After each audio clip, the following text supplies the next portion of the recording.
परीक्षित जी शिकार खेलने के लिए जो है जंगल में जो है चले और भ्रमण करते करते करते उनके सारे सैनिक जो है वो बहुत पीछे छूट गए और अकेले पड़ गए। और भ्रमण करते करते करते उनकी स्थिति यह हो गई कि प्यास से अत्यंत व्याकुल हो गए और कहीं जल दिखाई नहीं दे रहा है, किस प्रकार से जो है जल प्राप्त हो। तो बड़े जब परेशान हुए तो परेशान होते होते भ्रमण करते करते दूर देखे कि एक आश्रम दिखाई दे रहा है, तो उस आश्रम में पहुंच गए।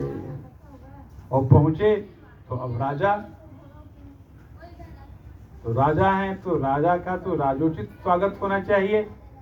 और वहां पर जो ऋषि थे समीक ऋषि जी, वो ध्यान में बैठे हुए थे और ऋषि कुमार जो थे वो ऐसे बच्चों के जैसे खेल रहे हैं ना बच्चे, उसी प्रकार से उनका 5 वर्ष का बालक था, अपने साथियों के साथ कहीं दूर खेल रहा था। कोई था नहीं आश्रम में। अब इनको ये हुआ कि जो है ये जो ऋषि है ये हमको देख करके जो है ढोंग बना लिया है।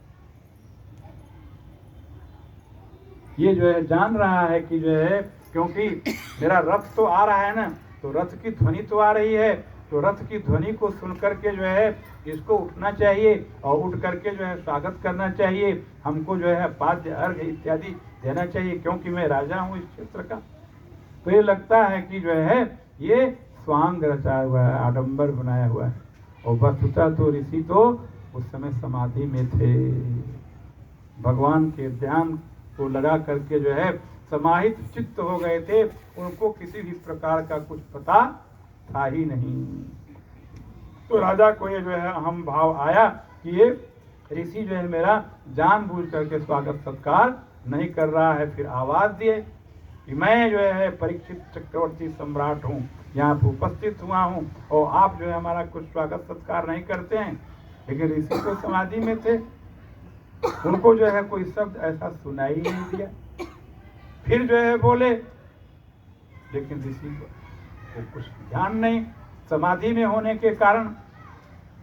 उसके बाद से जो है सोचा कि देखें कि वस्तुतः ये समाधि है कि ऐसे ही ढोंग रचाया है। तो क्या किए कि जो लकड़ी एक ले लिए और लकड़ी लेकर के कान में खोदने लगे। अब कान में खोद रहे हैं, कहा कि जो है अगर समाधि में होगा तब तो जो है ये कान खुलने से पता नहीं चलेगा। लेकिन कहा कि जो है हो सकता है कि ऐसा अभ्यास बना लिया हो कि कान में खुजलाने से नहीं कुछ पता होगा। तो आंख में भी डालने लगे लकड़ी, फिर उसके जो है नाक में डालने लगे, फिर उसके जो है मुंह में डालने लगे। तो समाहित चित्त होने के कारण जो है उसे ऋषि को समीक ऋषि को किसी भी प्रकार का कुछ देख कितना धर्मात्मा राजा परीक्षित है, लेकिन कलयुग चढ़ गया। भैया कलयुग जो है ना चढ़ने पावे, इसलिए जो है भक्ति करना है, भजन करना है। नहीं तो धर्मात्मा राजा था और उसकी क्या स्थिति होती है देखिए। तो अब देखा कि जो है वस्तुतः बहाना ही बनाया हुआ है। तो अंतिम में जो है जब किसी भी प्रकार से उनकी चेष्टा नहीं चली तो वहीं पर जो है एक मरा हुआ सांप था, उस सांप को जो है उसके गले में लपटा दिया। ऋषि को कुछ पता नहीं चला और वो चले आए। अब ये खेलते खेलते बच्चे जब उधर गए तो उसमें से एक बच्चा देखा कि जो है समीक ऋषि के जो है गले में सर्प मरा हुआ डाला गया हुआ है। वो दूर था बच्चा, जाकर करी देखो देखो देखो ये तुम्हारे पिता के गले में जो है सांप जो है लपेट दिया है किसी ने।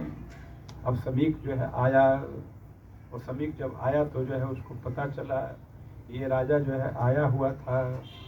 तो राजा जब आया हुआ था वही किया है। तो उसको बड़ा क्रोध आया, 5 वर्ष का बालक। कहा कि जो है जो राजा रक्षक होता है, जिसको विवेक रखना चाहिए, जिसको जो है प्रजा का पालन करना चाहिए, जिसको जो है जो ऋषि तपस्वी हैं उस तपस्वियों की रक्षा करनी चाहिए, वही राजा जो है इस प्रकार के दुर्बुद्धि वाला हो जाएगा तो वो फिर राज कैसे चलेगा। यह राजा जो है अधर्मी है, विधर्मी है। इसलिए जो है जब उसको बड़ा क्रोध आया, कहा कि ये तो पापात्मा है, ये तो विचार जो है उचित अनुचित का नहीं करता है। इसलिए वो 5 वर्ष का जो बालक है उसका नाम था श्रृंगी ऋषि। उसने जो है श्राप दिया कहा कि जो है ये जो तुम सांप जो है इसके हमारे पिता के गले में डाले हुए हो, यही तक्षक बन करके तुमको 7वें दिन डस लेगा।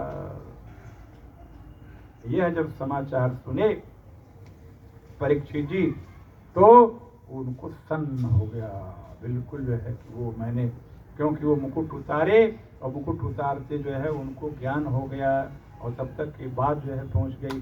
कहा कि हमने तो बहुत बड़ा पाप कर दिया, अब क्या होगा, 7वें दिन हमको जो है तक्षक जो है डस लेगा। बड़े चिंतित हुए राजा। अब जो है जब चक्रवर्ती सम्राट थे, अब ये जो बात थी वो पूरे जो है पूरे देश में चारों तरफ फैल गया और उन्होंने जो है यह दे दिया कि अब इससे हमको कौन मुक्ति दिला सकता है। क्योंकि ऐसा है कि सांप, देखिए जो कुछ ऐसी मृत्यु होती है, इस प्रकार की मृत्यु होने से जो है वो प्रेतात्मा बनता है। जैसे आग में जल जाए या कोई गला जो है दबा करके जो है मार दे, या जो है कहीं कट करके मर जाए, या आत्महत्या किसी भी प्रकार से कर ले, या उसको जो है युवा अवस्था में जो है सांप डस ले, तो वह जो है अकाल मृत्यु, और वह जो है वह सदगति को नहीं प्राप्त होता है, उसकी मुक्ति नहीं होती है। तो राजा जो है यह सोच करके बड़े चिंतित हुए कि हमारी तो अब दुर्गति होगी, अब इससे उद्धार कैसे होगा। तो यह सुन करके जो है देश देशांतर के पंडित जो है आए, देश देश के विद्वान आए, ऋषि मुनि आए। राजा ने ये प्रश्न किया कि हे प्रभु, आप लोग ये बताइए कि ये जो है श्रृंगी जो ऋषि ने हमको साप दिया है, तो ये वचन जो है कैसे कटेगा। ये ब्राह्मण का जो वचन है कि हमको 7वें दिन जो है सांप डस लेगा और हम जो है अकाल मृत्यु को प्राप्त कर लेंगे, हमारी अधोगति होगी, तो इससे जो है मेरे बचने का